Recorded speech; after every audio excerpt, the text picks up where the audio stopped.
Ernie Parsons, having been found guilty by a jury of your peers. I didn't see any jury.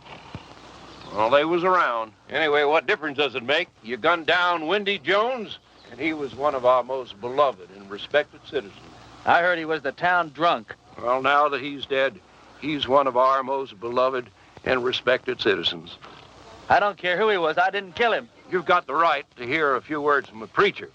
Unfortunately, our preacher's out of town, but luckily, we got Farley Millard here, and he's a feed and grain salesman, and he owns a Bible. No, thanks. Now, what does that mean? I don't want any feed and grain salesman praying over me. I don't want anyone praying over me. I don't believe in that stuff. You ready, Max? Look, you got one more inalienable right to speak a few last words, and I mean a few. We don't want one of them things where the cam takes off with a Declaration of Independence. Well, go on. Well, I'd just like to say that this is the lousiest town that I've ever been in. Well, I've met a better class folk in a San Francisco opium parlor. Drunken pool hall bum would be considered too high tone for these parts. And as for your system of justice, well... That's enough. You see what I mean? He was just one breath away from the Declaration. All right, Max. Don't do it! Don't do it! Don't do it! Don't do it!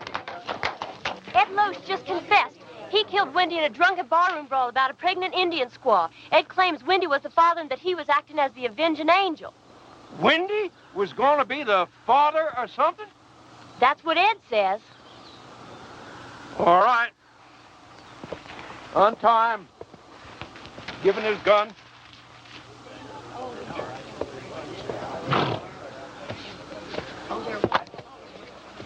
Now, that's the way out of town, son. Take it, keep on going, and don't you never come back. You heard her. I'm not guilty. Even so, we don't want no fast guns in this town. Fast guns right alongside with lepers in this law-abiding community. Can I ride back to town long enough to get some food?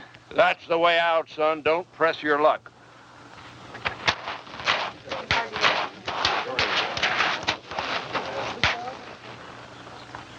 Thanks. Bye. I'm going with you. You don't have to. I'll be back. When? Whatever you do, don't leave town. Wait. Never give up hope. See ya.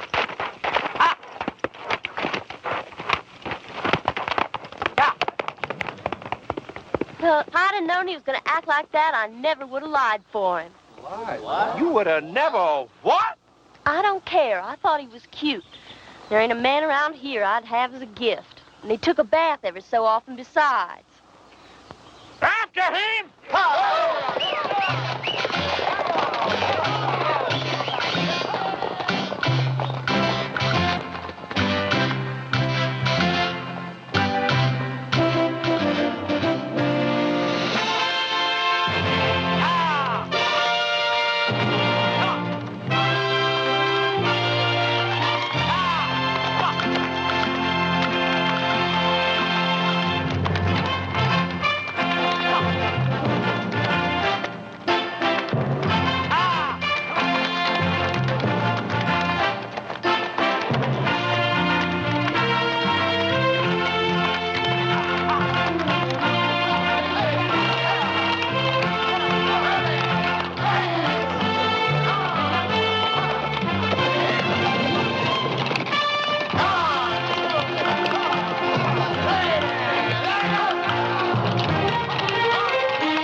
Reverend Frank Fleming.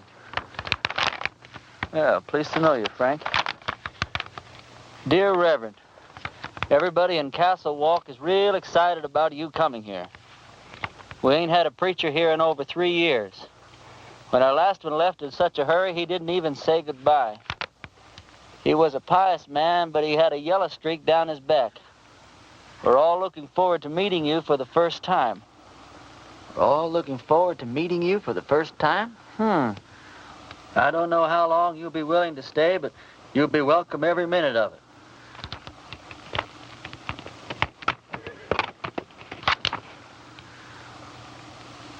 You the preacher's horse?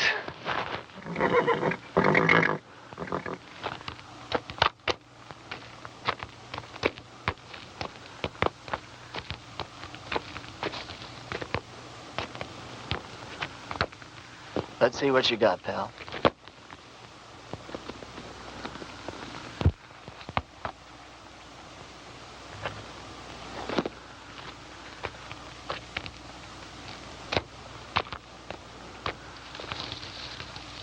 Frank, if ever I catch the guy who did you in, I'll take care of him for you. In the meantime, I'm going to need your clothes and your horse. I got a posse after me for something I didn't do.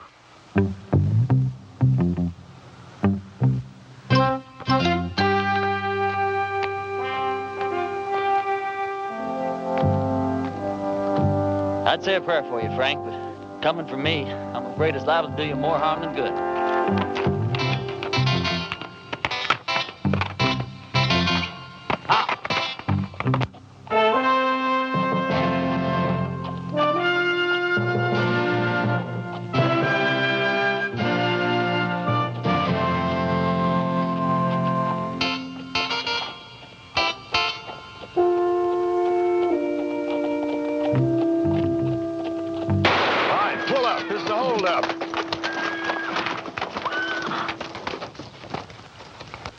Preacher, Percy. Sorry about that there, Parson, but we're a little too far off to catch that there caller. Is there anything we can do for you, Reverend? Either of you boys ever heard of a town called Castle Walk? Why, yeah, it's in Arizona. Sure ain't much of a town, though. How far is it from here? Oh, about 150 miles. It's over yonder in that direction. How's your church attendance been lately, boys? You boys see that branch over there? Yes, sir.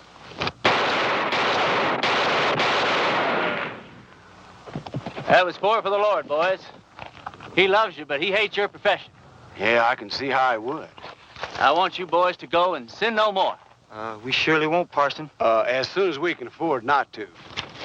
Preacher, you being so good with that gun and all, how come you didn't just kill us as we was riding up here? Because you boys are children of the Lord, just as much as I am.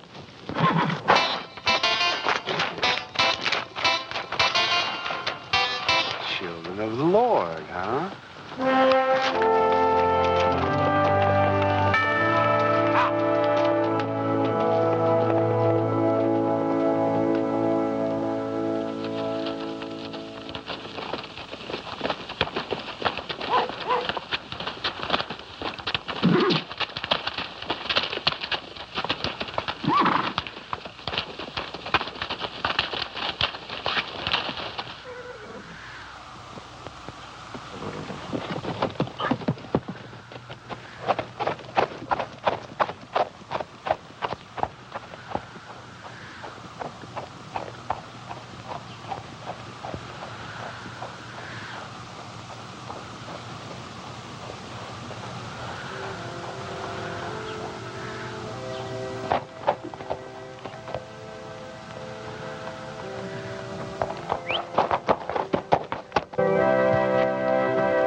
Sorry, Sadie.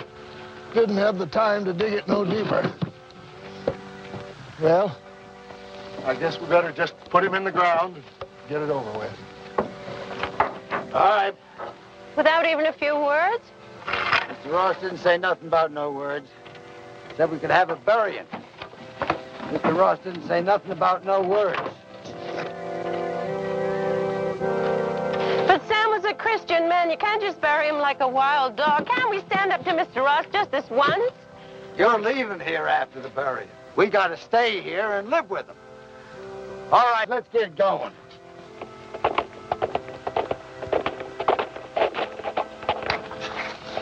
Wait a minute. Is it one of Mr. Ross' men? Looks like a preacher. Well, what do we do now? And I wrote him myself not to come.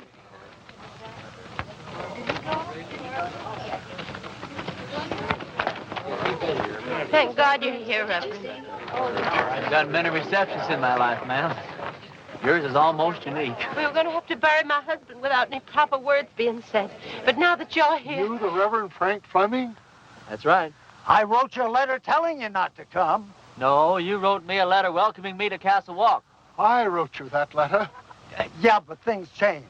First, Mr. Ross said it was all right for us to have a preacher, and then Mr. Ross changed his mind. Gentlemen, what the hell is going on here? Reverend! The hell is a word that came straight from the Bible, folks. Now, all I know is we've got a heartbroken little widow here. You did say you were the widow? And these are my children.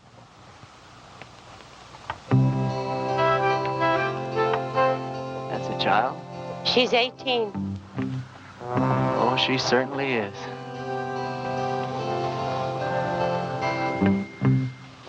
Well, first order of business as I see it is to get this poor man put decently into the ground. Oh, thank you, Reverend.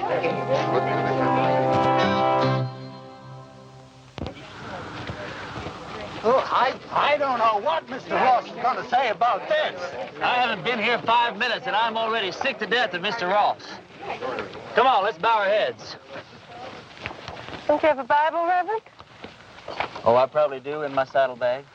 Here, you can borrow mine, Reverend. The deceased was probably a simple man, so I'll just say a few simple words of my own, not bother to dip into the Bible today. As you all know, it's ashes to ashes and dust to dust, which may not sound like the best deal in the world, but it's the only deal you're ever going to get, so you might as well learn to live with it. I didn't know the late deceased, but some of the works he left behind are mighty impressive.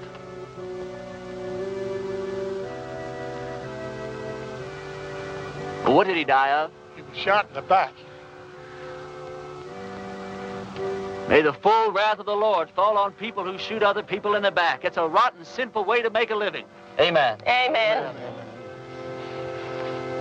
You can't thank you enough, Reverend. I'd like to say more, but Mr. Ross only gave us half an hour to get out of town after the funeral. You're leaving town? You taking her with you? Mr. Ross said we all had to go. Who is this Mr. Ross? He's a mean, miserable, murdering thief, and he runs everybody in this part of the country. There ain't a soul of us that had a single, solitary, happy day since he rode in here and took over. He's going to hear every word that you said. Yeah, and he'll probably kill me. But at least I got to say something that should have been said before I died. Why is he running this woman out of town? My husband, Sam, was the only man in these parts to stand up to Mr. Ross. So he had Sam killed. He let us take one wagon load of our things. We'd better get started. Ma'am, the only place you're going is back to your ranch. I'm sure with the help of all these fine citizens that we can make Mr. Ross see the error of his ways. Reverend, you don't understand the situation around here. Mr. Ross is a powerful, powerful man. He's got money and influence. And he's got 20 top gunfighters working for him. Before I tell you people what I really think of you, I'm going to tell you something about gunfighters. Now, Ross doesn't have 20 top gunfighters working for him because there ain't 20 top gunfighters in the whole U.S. of A. Now, what Ross probably does have is about 15 cowboys that wear guns for ornaments. They do just fine at shooting up a saloon or making some terrified dude dance a little jig. Ross has probably got about 3 men who are pretty good at getting their guns out of their holsters, but no good at hitting anything once they do. Which leaves about 2 or 3 men that might honestly be called gunfighters. Not top gunfighters. More like second or third raters. So you see, you folks have been letting yourselves be rousted around by a bunch of two-bit yahoos. How come you know so much about gunfighters, Reverend? The Lord's work takes one to many places in many climes. Matthew 31. There ain't no Matthew 31. Well, there ought to be. Widow, I want you and your family to get in the wagon. I'm going to drive you home. You're going to sit next to me. Oh, I don't know, Reverend. Ma'am, you don't look like the kind of woman that would back away from a little fight. Where's your faith? My faith is in good shape, Reverend. And if you're willing to take the risk, so are we. Get in the wagon, kids. Us and the Reverend are going home.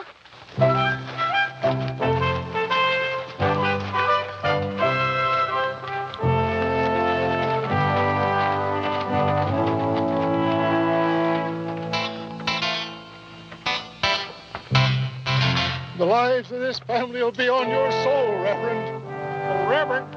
Yeah. A couple of Ross's men are in town and they're pretty liquored up. That was their first mistake.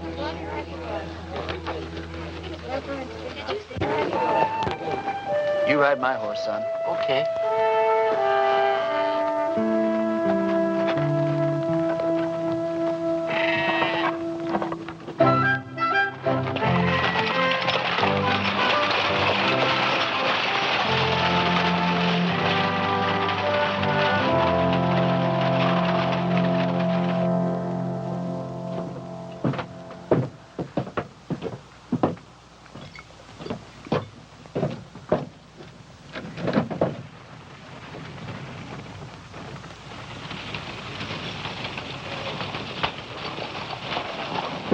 Hey, let's go have some fun.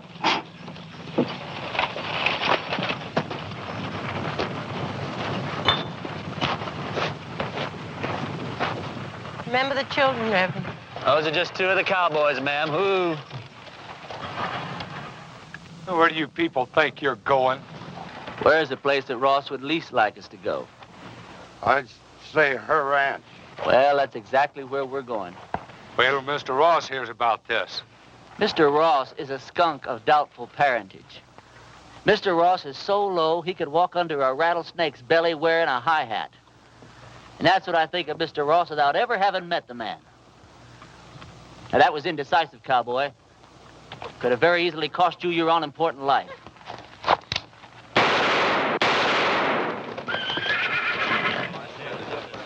Those could have just as easily been your ears flying off your head, boys.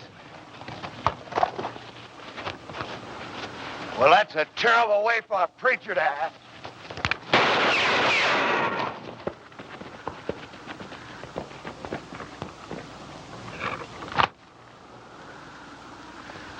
The Lord wants someone to move. He wants them to move.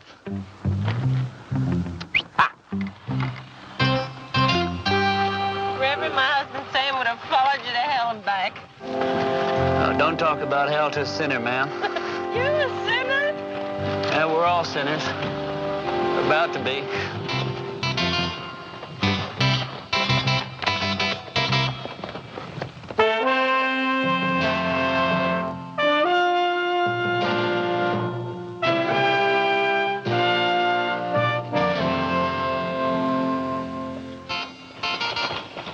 All right, kids, as soon as we stop, I want you to get the wagon unloaded. I want to get this family settled in before dark. You don't mind if I order your kids around a little, do you, ma'am? Reverend, you can do anything you want to. Reverend? Reverend? Oh, yes, ma'am. Reverend, this hole in the back of your coat, it looks like a bullet hole. Well, that'd be my guess, ma'am. You guessed? How could a man be shot in the back and not know it? Well, I was carrying that coat over my arm when the shooting took place.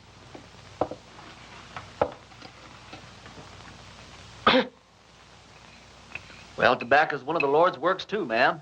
I'll get my things and fix your coat. Do you think Mr. Ross and his men are going to come down and get us tonight? No, not tonight, honey. I'd imagine that Sunday in church would be where he makes his first play. Aren't you scared at all? Well, I'm scared, all right, Sally. But not the kind of scare that'd make me knuckle under to the likes of that Ross.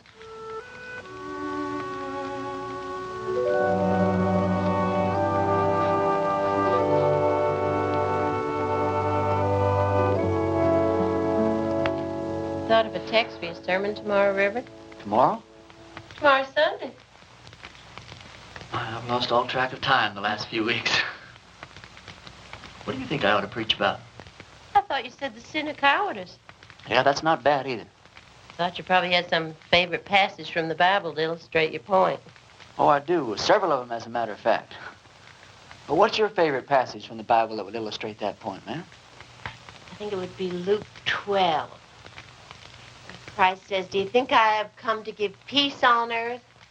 I came to cast fire upon the earth, and wooded were already kindled. It says that in the Bible? Well, I told you, Luke 12. Oh, Luke 12. Yeah, that Luke, he really knew how to turn a phrase, didn't he?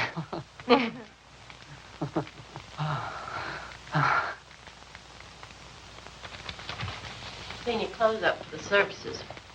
I'd appreciate that. You don't happen to have a Bible around, do you?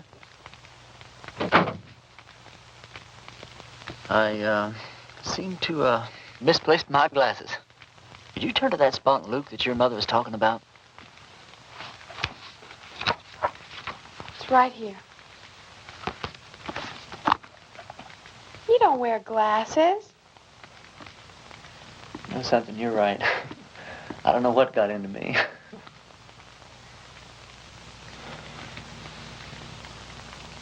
Well, good night.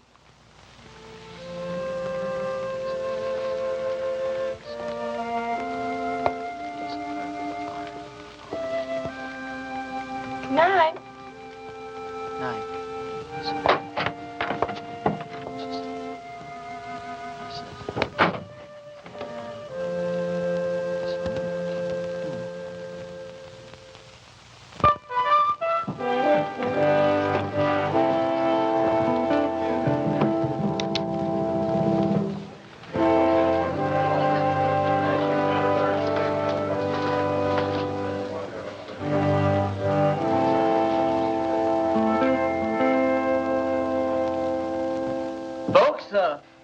I'm going to read you from Matthew chapter 10 and verse 34, although Luke says pretty much the same thing in his 12. Think not that I am come to send peace on earth. I came not to send peace, but a sword. Now, I don't know what that means to you, but I know what it means to me. It means that while God loves peace, when the occasion arises, he's not reluctant to use the sword. Matter of fact, when the occasion calls for it, he might become downright irritated if you don't use the sword, or the gun, or the rope, or whatever's handy.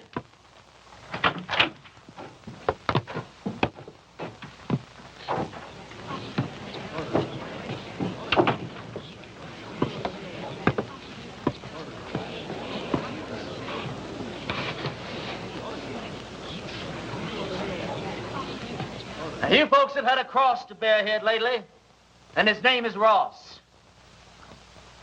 They say that people get the kind of lives they deserve, and I guess they do. But when men won't fight for their wives, women, and children, and when their women won't make them fight for what's right, then these people don't deserve any kind of lives at all. That's exactly what you got.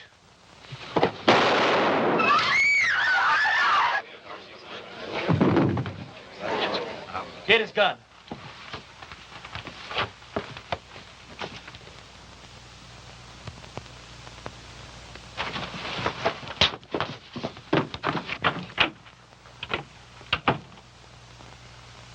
You've never done it? I don't think you could possibly realize what an awful thing it is to kill a man.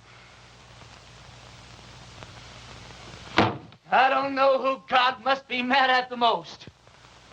That man for wasting his life at the order of some tin-horn dictator. Me for having to do this thing in his own house.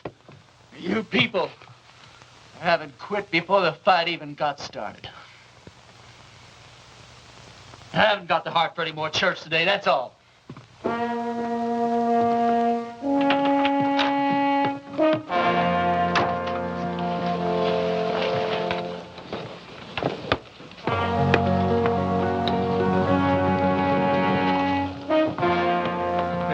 Ross and a couple of his men are outside. Take care of yourself, son. Every second.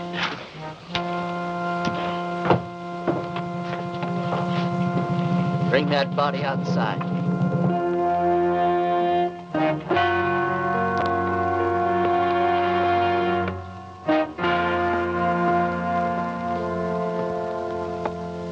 You've had a couple of fun days here, preacher. Well, I tell you, Ross, The name is Mr. Ross. The name was Mr. Ross. Now, you hear me good, Ross. Either those two men go for their guns. I'm going to go for you first. I think I can take him, Mr. Ross. Don't think. Here's your chance, boys. Either you holding any grudges against him, draw on me, and I'll kill him for you. If we go together, we can get him. Before or after he kills me. You don't look all that fast to me. Shut up.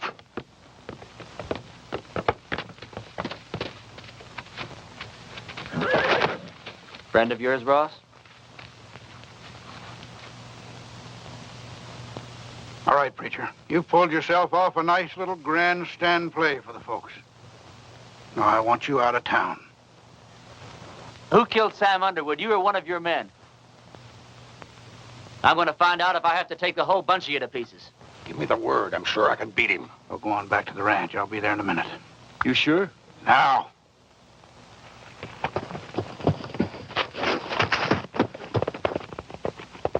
That's the way I like it. Man to man. Do I make the first play or do you?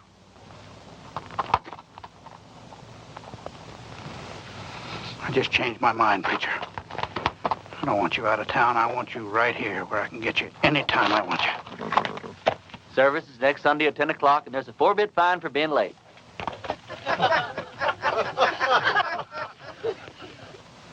You wouldn't shoot me in the back, would you, preacher? Like that.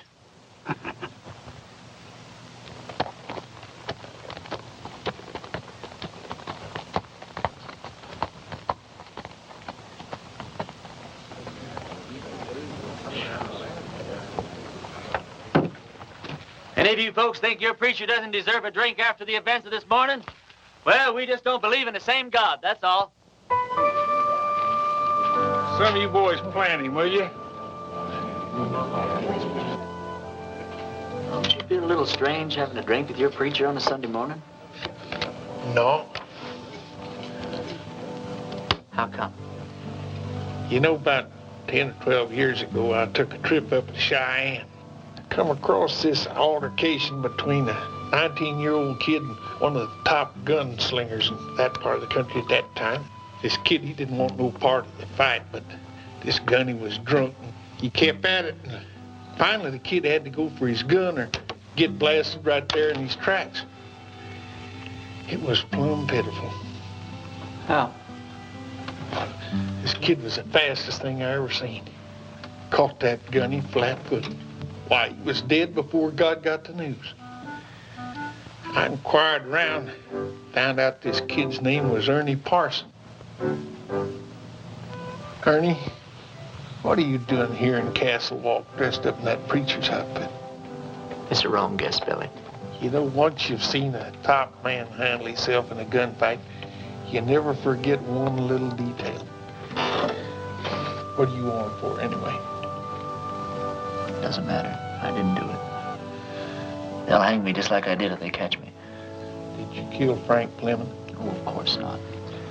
Came across his body in the hills, and he was already dead. I was half starved, no place to go, so I took his clothes and horse and came here. All right. I'll ride back to the ranch, tell the widow and the kids goodbye, and then I'll move on. Why, Lee, you're the answer to our prayers, Ernie. No, I'm not, Billy.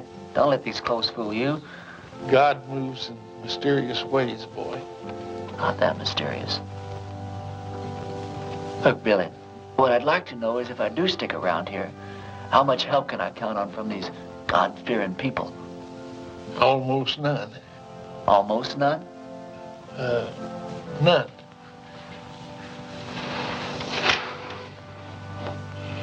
Which is just God moving in his mysterious way to get me killed. God will smite the sinners of Castle Walk just as surely as he smote the Philistines. Smote. For the time is at hand when you will hear of wars and rumors of wars. Be not afraid, for this must first take place. Nations will rise against nations, and kingdoms against kingdoms. Not a head on your hair, or a hair on your head will perish. And I quote Luke chapter 21, verse... Luke chapter 21 and verse 23. For there shall be great distress in the land, wrath upon his people.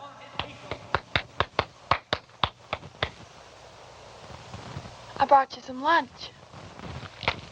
I didn't know preachers had to practice.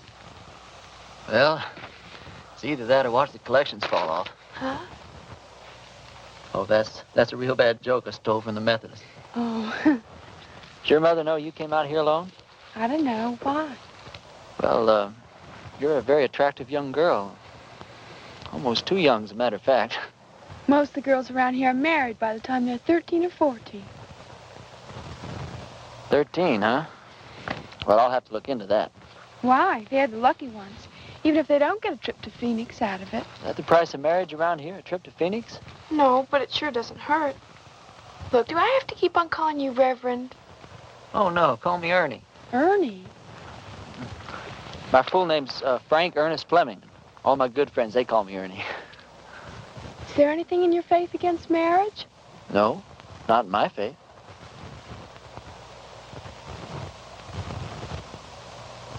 Look, Sally, sit down. This conversation isn't going in exactly the direction I'd planned. I mean, you know, marriage is just fine. I was real glad that my parents believed in it. But, well, there's other things, too.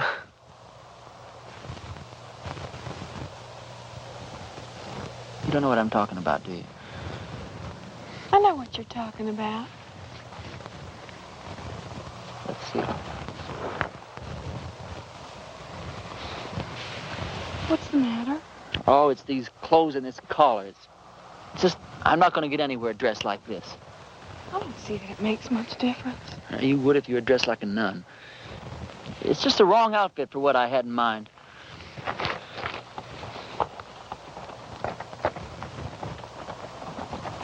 Hey, preacher! I gotta talk to you! Hi, Sal. Hi. It's real important.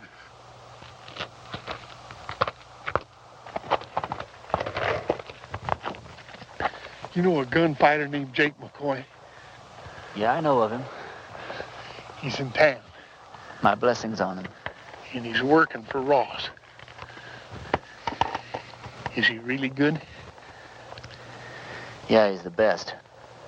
You can take him, can't you? You sure he's working for Ross? Yeah, and he's looking for you. Although he don't know who you really are. Well, that doesn't matter. Or does it? Where's he at now? Well, he's at the men's saloon when I left town.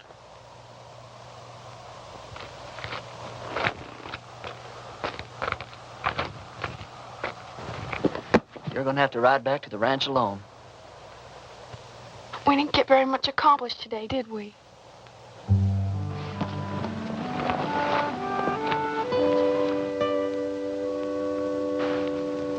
Can't you just feel the ice breaking all around us?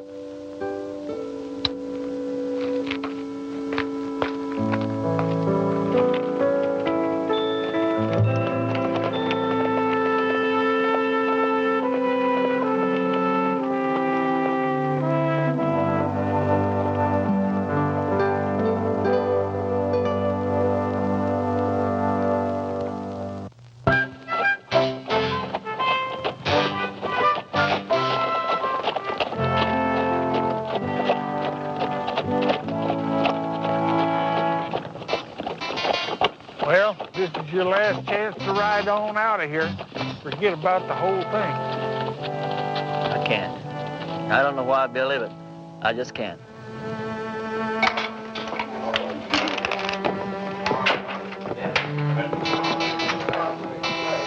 him over yonder by the table. He's already spotted you.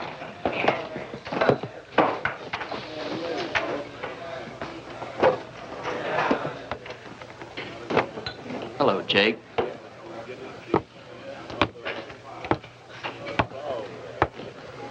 I was just about to go looking for you.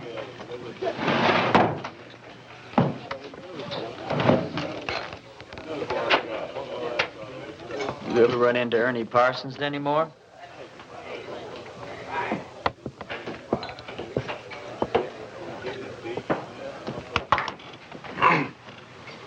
I've never run into Ernie Parsons. Any time, any place at all, ever.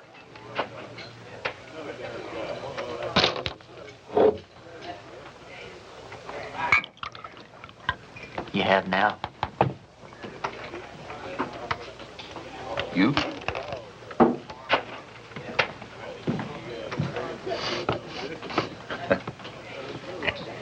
You going to the church? Into hiding for the winter. Oh. I always heard you were kind of smart. I never heard that about you.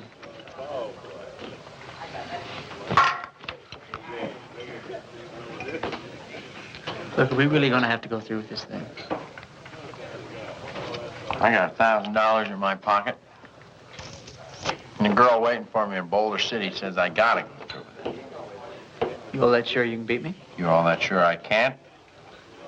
Anything I hate is a stupid, senseless fight. Come on.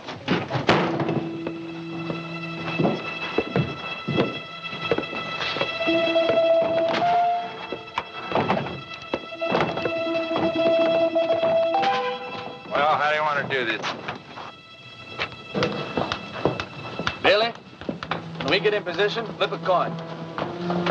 When it hits the ground, we go for our guns, all right? All right. Jake, one of us is going to die, and it's not going to prove a thing. Sure it is, Ernie. It's going to prove which one of us is a fool to call himself a gunfighter.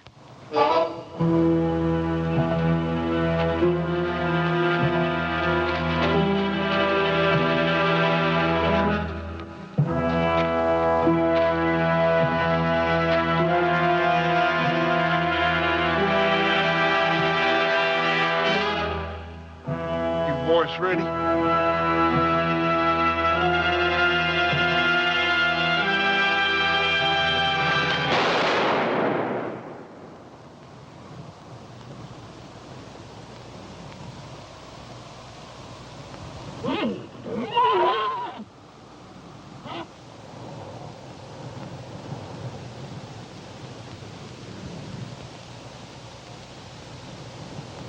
Are you hit? You?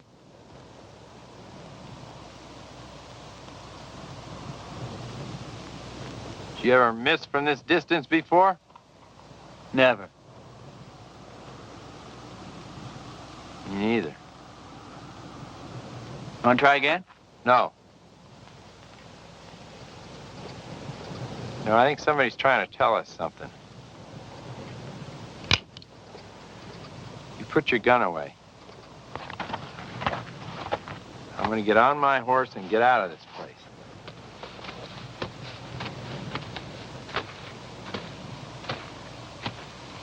I beat you. You know that, don't you? Oh, no, you didn't. And you know dang well you did, Jake. You going to give Ross his $1,000 back? No, I'm late for my date.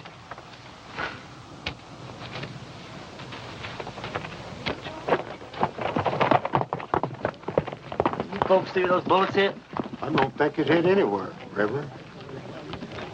That's just plain silly.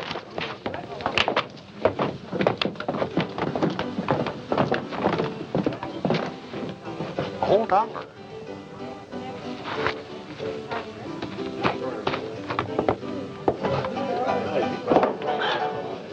This is how those stupid legends get started. Jake and I have an off day in a gunfight. Miss each other. Wish there could be 1,000 explanations. Just because a bunch of rummies standing around don't see where the bullets hit. All of a sudden, you've got the miracle of Castle Wolf. how this whole miserable little town's gonna think that God's on their side. Well, you got me convinced, son. But somehow or other, I just hardly believe that you convinced yourself. Now, let me point out a couple of things to you. Like what? Well, for instance, you're back yonder in that town and they're about to hang you. And right at the last minute, in rides this gal and saves your neck. She and I'd been fooling around a little bit. All right. Well, then you're out there in the brush. Posses are chasing you. Then all of a sudden you come across this here preacher's body. You find this letter that brings you right here to this here town. You're supposed to lead him. Yeah, but you was the one that wound up here. Right here where you're needed more than anybody's ever been needed before. Now, do all this make you want to stop and think just a little bit, boy? No. I don't want to talk about it.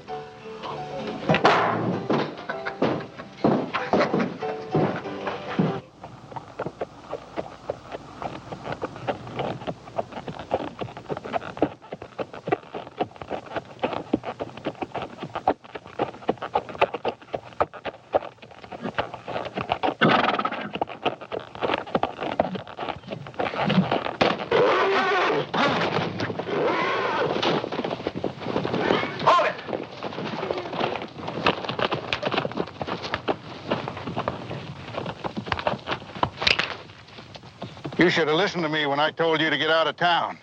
You shouldn't have backed down in front of me the other morning either. Now, this whole town's gonna have the idea that you're just a little less than the tin god you pretended to be. Just tell me one thing. What really happened between you and Jake McCoy? I chased that bum out of town. And he's not gonna give you your $1,000 back either. He said to tell you that's the price he charges for shaking hands with scum like you. Get on with it. Prayer man, you drop that rope real slow.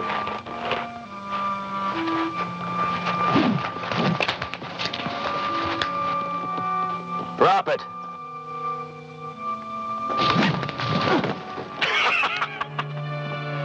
You ain't getting out of town fast enough, preacher.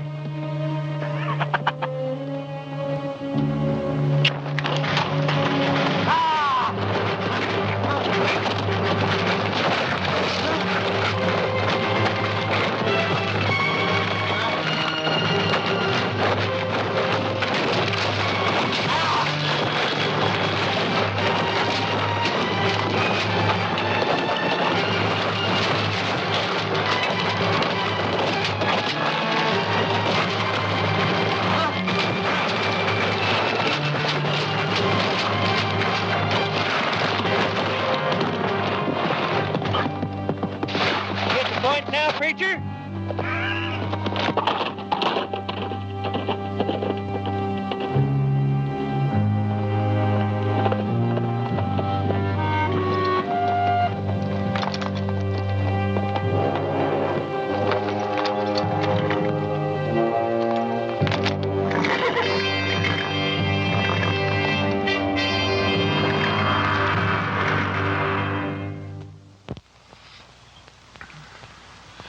You're in the bunkhouse of our ranch.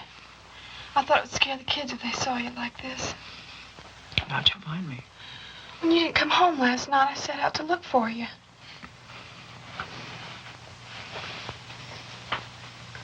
You stripped me down? I'm a ranch girl with brothers. Don't make a big thing out of it. You're something brand new in my life, Sally. Are you strong enough to get up and get dressed and get out of here? Doesn't matter whether I am or not, I've got to do it.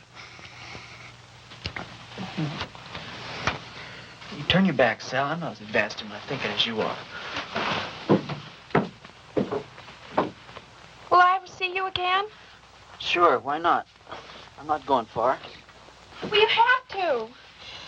When they don't get your body, Mr. Ross will never stop until they find you. Yeah, this is the first place he'll look. I want you and the kids to go out and dig a grave. Put some kind of a marker on it with my name. Tell Ross you found my body and buried it in the hills. Can I turn around now? Sure. Sally, I don't want anyone to know that I'm alive. I want it to come as a horrible shock to Ross. I want to start giving him trouble in ways he never dreamed of. I'm gonna need plenty of food, water, and ammunition. I'll get you everything you need. Where will you go?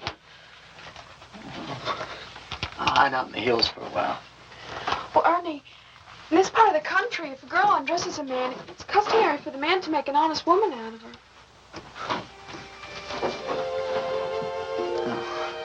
I'm sure that's true in every part of the country. If I live through the next little while, well, we'll have a serious talk about that. What's the matter? Well, just look at the way I look. Well, it's always something, isn't it? You don't like the way you're dressed. You don't like the way you look.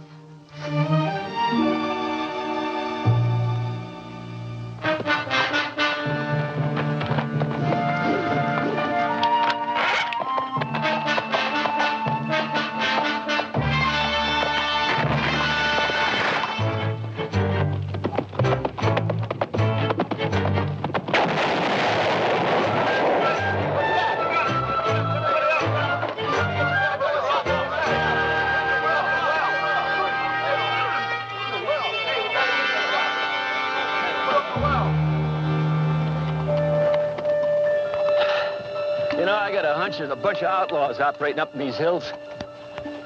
Probably scared old Chet and Harley half to death. Blew up the well, too.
Maybe there weren't nobody there at all. What do you mean? Dragging a preacher through the cactus. Them people don't have to stay dead unless they want to. Everybody in town keeps talking about the preacher's ghost riding through the hills and shooting at every one of Ross's men that sticks his head up. I keep telling them the whole doggone idea of ghost tickets. Sally, didn't you tell Billy? You told me not to tell anyone. Billy, I'm sorry. It's sure good to see you alive, boy. Are you sure it's safe for you down here? Honey, it's been a long time since I've been safe anywhere. Lately, it's been getting worse. Isn't tomorrow Sunday? It sure is. Billy, I want you to ride into town and tell everyone that we're having church services tomorrow morning at 10. I'll do it right now.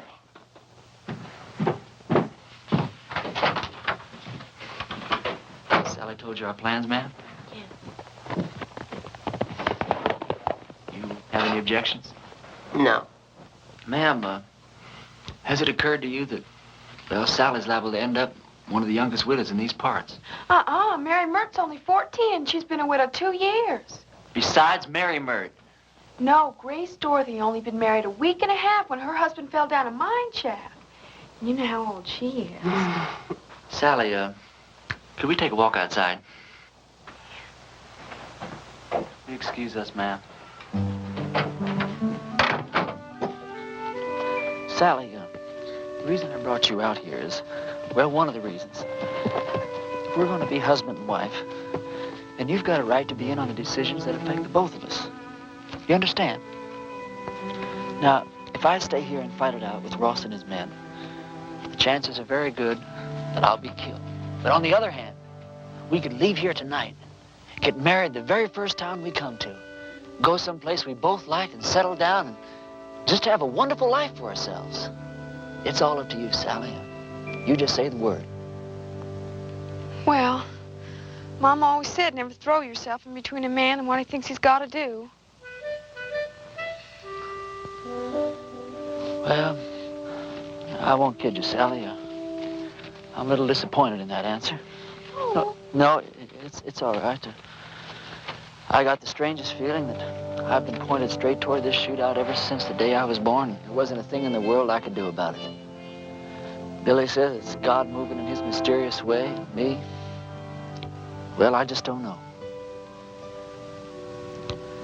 You very religious, Sally? Why do men have to talk and talk? Can't you be quiet and get on with what you're supposed to be doing? Yes, ma'am.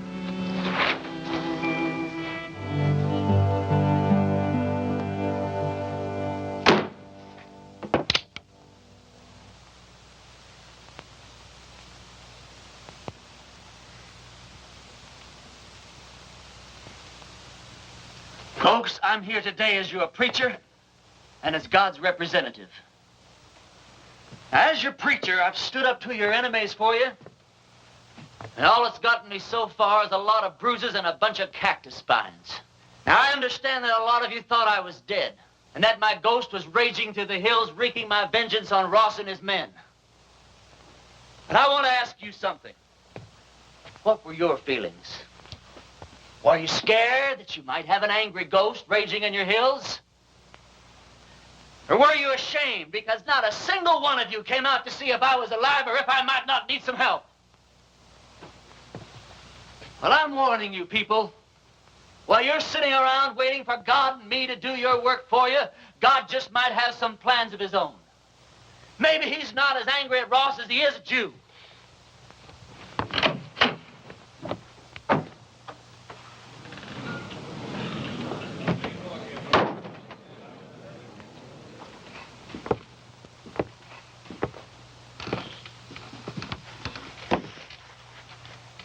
I'm not armed. Billy, go outside. Take a look around. I came alone. Go on, Billy. I just thought it was time that all this foolishness came to an end. We got a new country to build here. We ought to be getting on with it, instead of indulging in all this senseless killing. I won't deny that you've hurt me since you've been here. Several of my men have been killed or wounded. Several more have run off because you scared them half to death. I didn't know I was doing that well. What do you want, Ross? A truce. A chance to get on with our lives. Ross, if you were sitting on a stack of Bibles 10 feet high, I'd bet money that you were lying and I'd win. No, just a minute, Reverend. If Mr. Ross is sincere, and I believe he is, this may be just the moment we've been waiting for. Luther, how could you believe that? I don't believe him for a minute. Now, Sadie. You are going to believe this man after all he's done to you? Jehoshaphat, Reverend. Anybody can make a mistake.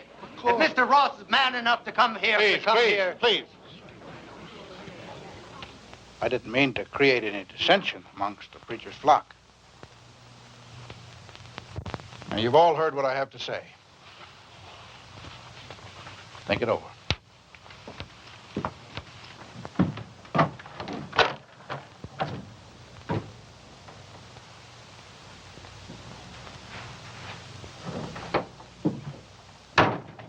Well, I think we ought to accept the proposition. Well, I think you're right.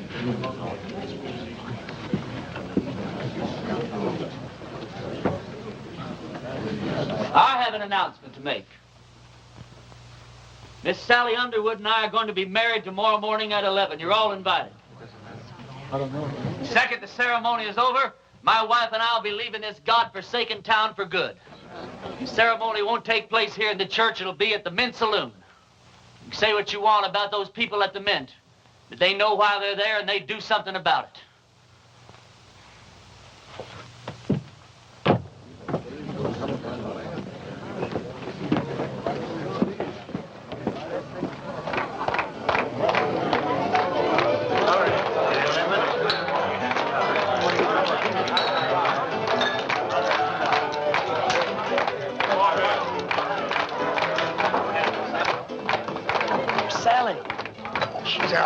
getting dressed. Her mama's with her. Can't take all day with this thing. What's your rush, boy? Well, one of my feelings, and I'm never wrong, that I should get out of this place. When you'd say that? Huh? Oh, nothing. Hey, yonder she comes down. Oh, you're beautiful. Come on, everybody.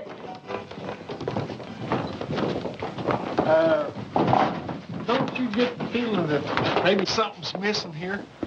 I mean, who's going to perform the ceremony? You're the only preacher around here. Well, I don't know of any law that says I can't delegate my otherworldly powers. You marry us, Billy. Oh, yes, Billy. Well, I don't know about the legality of all this. Oh, never mind the legality. It's the spirit that counts. Well, Now, I take Sally to be my wedded wife. You go on from there. well, dearly beloved, we are gathered here today to unite this couple in holy... What's that?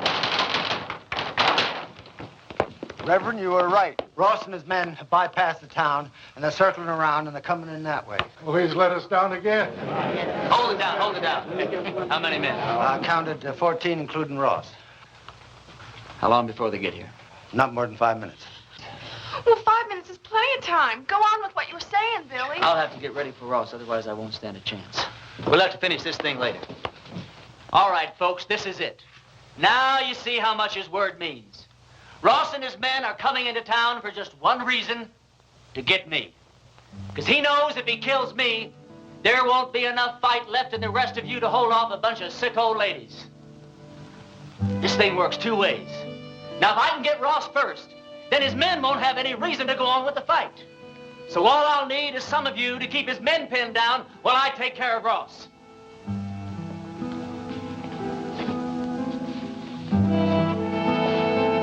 But the women and the children... You don't even have to come out in the open. You can shoot from the windows or from the roofs. You don't even have to hit anything. Just shoot fast and make a lot of noise, but keep his men pinned down.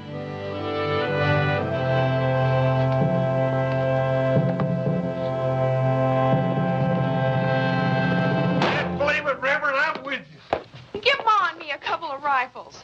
Well, you said we didn't have to hit anything, just make a lot of noise. You don't think I'd take a chance with you, do you? Come on, Billy. Give me the keys to the hardware store. Barbershop. I don't hate you people. I guess you just can't help the way you are. Well, I ain't gonna be that easy on you. Ernie, there's something else that you ought to know about. I'd have told you sooner, but, well, I didn't want to spoil the wedding. That sheriff that wanted to hang you, he's here in town. Where? Over at my place. I told him I was the sheriff here. It's one that I got off our last late sheriff. Anyhow, I told him if he'd wait there while I'd round you up and bring you into him. How'd he find me? Oh, him and that posse come across Frank Fleming's body. One of them old boys knew Frank. They figured that you'd switch clothes with him. Well, if he wants me, he's just going to have to get in line behind Ross and those other 13 men. You take the barbershop. Ernie, when this thing's over with, though, you got to get out of town. That's all there is to it. Billy, what the hell makes you think we're going to live through this thing?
preacher.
You all right?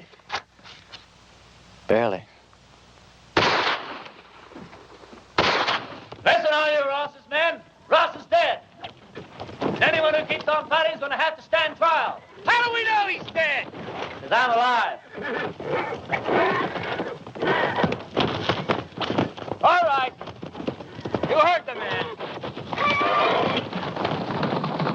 The sheriff's gonna be down here to find out what this is all about.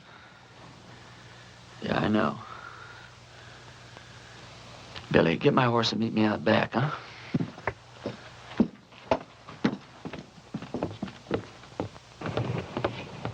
Go over to the men's saloon and tell Sally to meet me back at the ranch. We'll take off from there. No, I ain't gonna do it. I'm a dang fool for going along with this thing as far as I have. I ain't gonna go no further. What are you talking about? I ain't gonna let you run away with that kid. Her not knowing who you are or what you are or what kind of a life she's letting herself in for.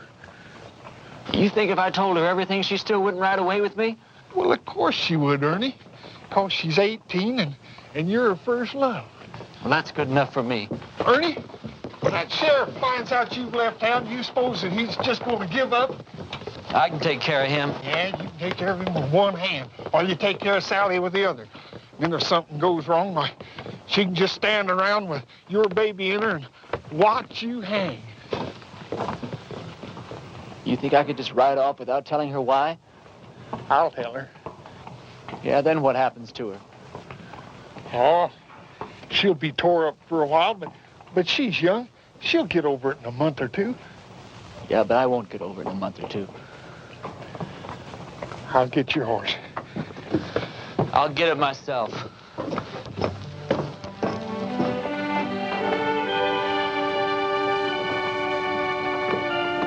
Ernie, this town owes you a whole lot, but it don't owe you Sally. Can't make any promises.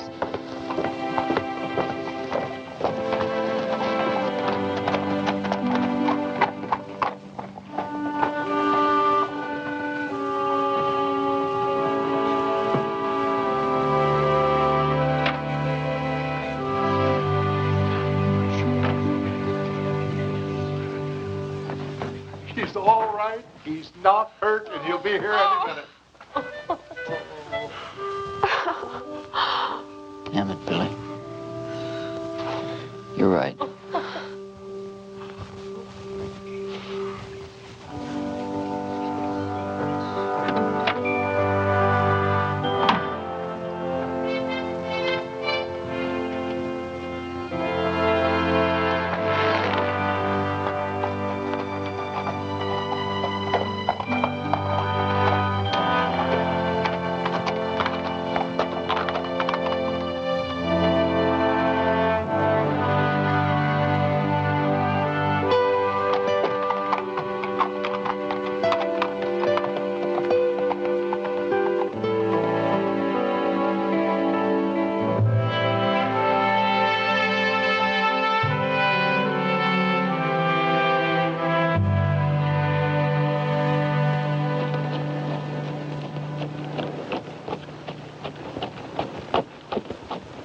Blessings on you, Well, Reverend. thank you. Ernie, do I know you? No, I don't think so. And how come you know me? Because I know every preacher in this part of the country, and you're not one of them. And I've been hearing about a gunfighter named Ernie Parsons and some interesting goings-on in a town called Castle Walk. Well, don't believe everything you hear, Reverend. Oh, I don't. That's why I'm on my way to Castle Walk right now, to investigate these wonderful stories. Well, maybe you should get them a real preacher now. They seem very happy with the one they had. They had a gunfighter, not a preacher. God moves in mysterious ways. You boys sure do hammer away at that phrase, don't you? You really going to Castle Walk? I sure am. When you get there, would you give these to a girl named Sally Underwood? Tell her they're just from an unknown admirer that thinks certain girls should have a trip to Phoenix, even if they don't get married. All right. Ernie, did you ever think that the things that happened to you in Castle Walk might be your call to the kind of work you've been destined to do? Reverend, I didn't solve the problems of Castle Walk by praying them away. I did it the way I always do, with a gun. Did you ever hear of a call coming that way? But you left it a better place than it was when you arrived. You're a nice guy, Reverend. No thanks. I'll be seeing you, Ernie.